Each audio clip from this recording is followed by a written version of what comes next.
Well, hello everyone. Great to have you with me again. Last time we saw how even in Galilee, Jesus found no escape from criticism and opposition.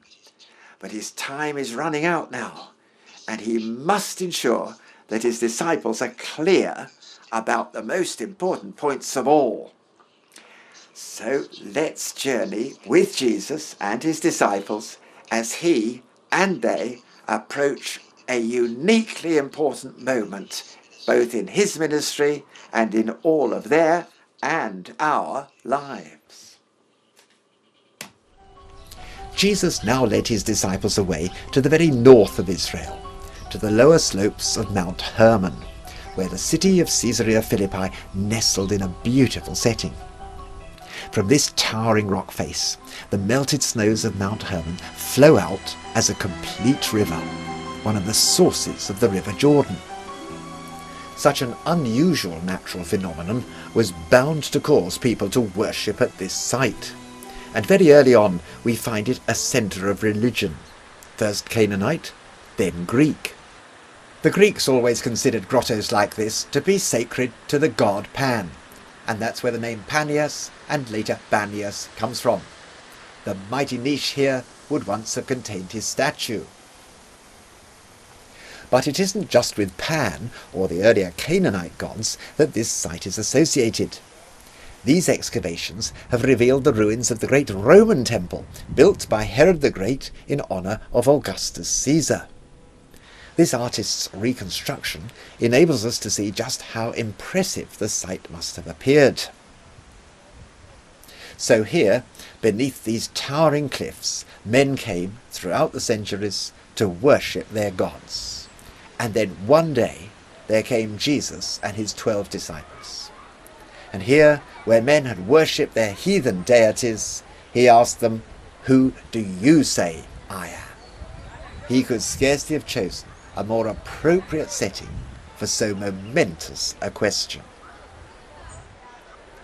Peter's reply was destined to ring down through the ages. "You are the Christ, the Son of the living God." Here, probably at this very site, Jesus was absolutely delighted. His closest friends had grasped the truth at last. "Blessed are you, Simon, for this was not revealed to you by man, but by my Father in heaven." And he went on, "You are Peter, Petrus the rock, and on this rock I will build my church, and the gates of Hades shall not prevail against it." Intriguingly, this mighty chasm was actually known as the gates of Hades. Into its fathomless depths, countless animal sacrifices had been thrown through the centuries. It was the positive embodiment of all the heathen worship of the ages. But Jesus is saying that no other faith will be able to withstand belief in himself as the Son of God. It's fascinating to see the truth of his words being enacted right here, right now. The remains of the ancient temples lie in ruins all around, while believers in Jesus from all around the world journey here and remember the very prediction of which they are partly the fulfillment. So for over 2,000 years, Peter's belief in Jesus as the Son of the living God has gone out from here to all the world, as unstoppable as the mighty torrent teeming from the rock, which brings life and refreshment to the whole land.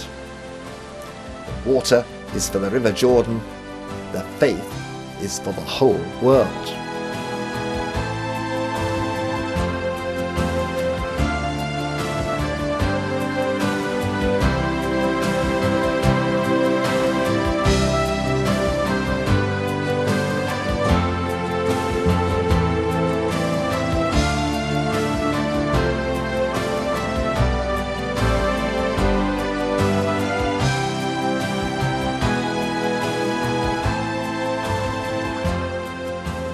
But such euphoria was to be short-lived.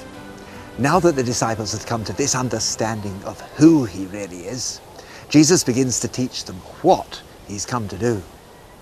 "I must go to Jerusalem," he told them, "and suffer much, and be put to death, and on the third day I will rise." The disciples were horrified. "God forbid, Lord, that must never happen to you," exclaimed Peter. But Jesus recognized in Peter's words the return of Satan's temptations to avoid doing God's will. "Get behind me, Satan. You are a stumbling block to me. These thoughts of yours don't come from God, but from man." And so they began the long journey south to Jerusalem. Jesus was walking on ahead of them, and those who followed were afraid.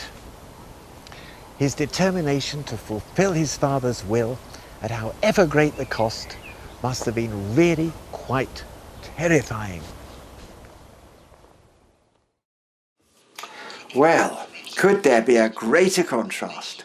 The elation of Jesus that he hears that his disciples have grasped his true identity, but now their stubborn opposition to what he knows to be his Father's will.